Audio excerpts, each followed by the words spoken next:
सुप्रभात बच्चों, मैं स्मिता मैडम। पिछली कक्षा में कक्षा पंचम पाठ 4 अभी समय है के मुख से मैंने प्रश्नोत्तर तुम लोग को लिखवाई थी। तो आज हम लोग चलते हैं लेखनी से कि प्रश्नोत्तर हम लोग लिखते हैं। तो पहले प्रश्न की ओर आते हैं। पहला प्रश्न है, सुयोग तुम्हारे पास खड़ा है, पंक्ति का क्या अर्थ है? फिर से सुन लेंगे। सुयोग तुम्हारे पास खड़ा है, पंक्ति का क्या अर्थ है?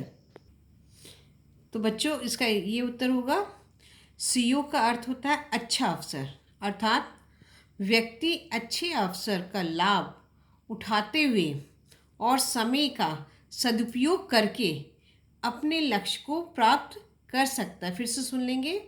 सुयोग का अर्थ है अच्छा अवसर, अर्थात व्यक्ति अच्छे अवसर का लाभ उठाते हुए और समय का सदुपयोग करके अपने लक्ष्य को प्राप्त कर सकता है। तो बच्चों प्रश्न नंबर 2 में आते हैं।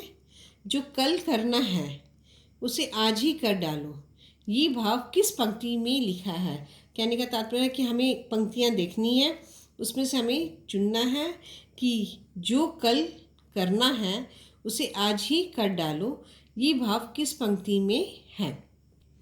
तो बच्चों इसका ये उत्तर होगा, ये पंक्तियाँ होंगी, जो करना है करो अभी, कल क्या हो जाने। कहने का मतलब है कि इसमें पूछा गया है कि अभी तुम्हारे पास वक्त है, आगे तुम्हारे पास वक्त होगा कि नहीं होगा। तो इसके जो पंक्तियाँ हैं तुम्हारी कविता के अंतर्गत, तो हमें उसमें से चुन के लिखना है। जो करना है करो अभी, कल क्या हो जाने। तो बच्चों प्रश्न नंबर 3 की ओर आते हैं। प्रश्न नंबर 3 है, पूरी कविता में से आपको सबसे अच्छी पंक्तियाँ कौन सी लगी, लिखिए। फिर से सुन लो। पूरी कविता में से आपको सबसे अच्छी पंक्तियाँ कौन सी लगी है, लिखिए। तो बच्चों तो ये हमें पूछा गया है कि कौन सी पंक्तियाँ सबसे अच्छी लगी। तो तुम लोग इस तरह लिख सकती हो कि इस कविता में मुझे ये पंक्तियाँ सबसे अच्छी लगी है। ऐसा सुसमय भला और कब तुम पाओगे, खोकर पीछे इसे सदा ही पछताओगे।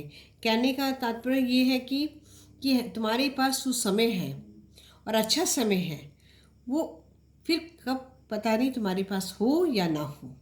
इसीलिए इस समय का सदुपयोग करना चाहिए। अगर हम इसे खो देंगे तो सिर्फ हमारे पास पछतावा के अलावा और कुछ नहीं रह पाएगा।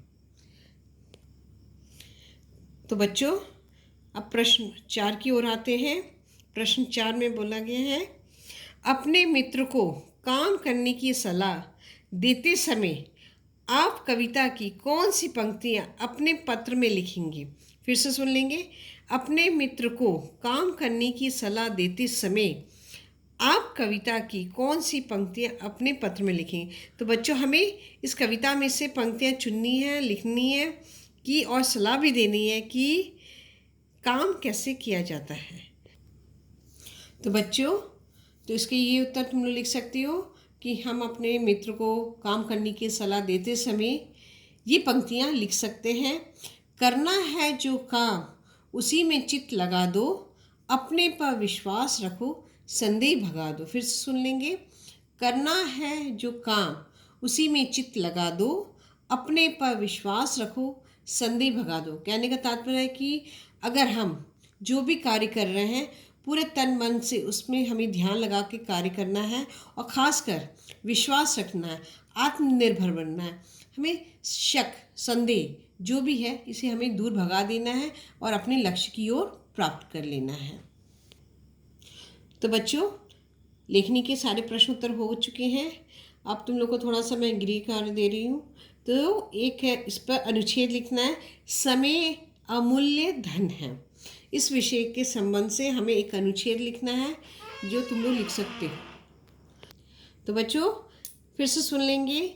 समय अमूल्य धन है, इस विषय पर तुम्हें एक अनुच्छेद लिखना है जो 5-6 वाक्यों के आधार पर होता है, उसको एक अनुच्छेद के रूप में लिख लेना।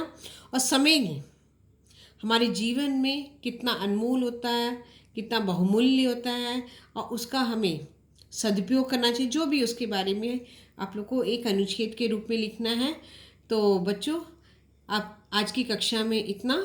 धन्यवाद।